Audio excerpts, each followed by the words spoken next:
Hi hello అందరికీ నమస్తే. ఇప్పుడు మనం అనుదీప్ కేవి డైరెక్ట్ చేసిన ఫంకీ అనే సినిమా గురించి మాట్లాడుకుందాం. ముందుగా కథ విషయానికి వస్తే విశ్వక్ సేన్ ఏ విషయాన్ని సీరియస్గా తీసుకోడు. పెద్ద డైరెక్టర్ కావాలన్న లక్ష్యంతో ఉంటాడు.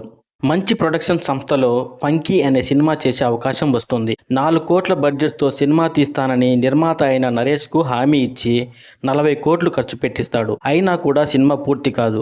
బడ్జెట్ భారీగా పెరిగిపోయిందనే టెన్షన్తో నిర్మాత అయిన నరేష్ ఆరోగ్యం దెబ్బతింటుంది. దీంతో నరేష్ కూతురు అయిన ఖైదు లోహర్ కోపంతో షూటింగ్ ఆపేస్తుంది. అంతేకాకుండా విశ్వక్ సేన్ని ప్రాజెక్ట్ నుంచి తీసేస్తుంది. తన తప్పును సరిచేసుకుని తిరిగి షూటింగ్ స్టార్ట్ చేయాలని నానా కష్టాలు పడుతూ ఉంటాడు విశ్వక్ సేన్.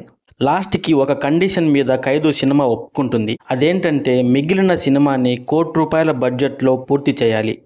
ఈ ఛాలెంజ్ యాక్సెప్ట్ చేసిన విశ్వక్ సేన్ ఆ తక్కువ బడ్జెట్లో మూవీ ఎలా కంప్లీట్ చేశాడు, షూటింగ్ సమయంలో ఎదురైన ప్రాబ్లమ్స్ ఏమిటి, ఈ జర్నీలో ఖైదుతో ప్రేమలో ఎలా పడ్డాడు అనేది మిగిలిన కథ. అనుదీప్ లాస్ట్ ఫిల్మ్స్ లాగానే ఈ సినిమాలో కూడా లాజిక్ అంటూ ఏమీ ఉండదు. కథ కంటే కూడా కేవలం కామెడీ, వన్ లైనర్స్ మీదే ఎక్కువ కాన్సన్ట్రేట్ చేశాడు దర్శకుడు. సెకండ్ హాఫ్లో వచ్చే పెళ్లి సీన్స్ సినిమాకే హైలైట్. డైలాగ్స్ కోసమే సీన్స్ రాసినట్లు అనిపిస్తుంది.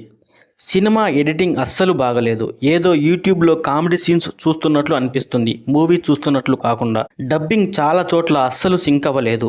ఒక సీన్కి నెక్స్ట్ సీన్కి సంబంధం లేకుండా స్క్రీన్ ప్లే ఉంటుంది. ఈ సినిమాలో ప్లస్ పాయింట్స్ వచ్చేసి విశ్వక్ సేన్, ఖైదు లోహర్ మధ్య వచ్చే scenes, music and one liners.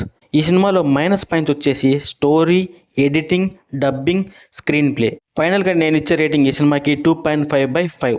కథ కోసం కాకుండా వెళ్తే కాసేపు చక్కగా నవ్వుకోవచ్చు ఈ సినిమా చూసి.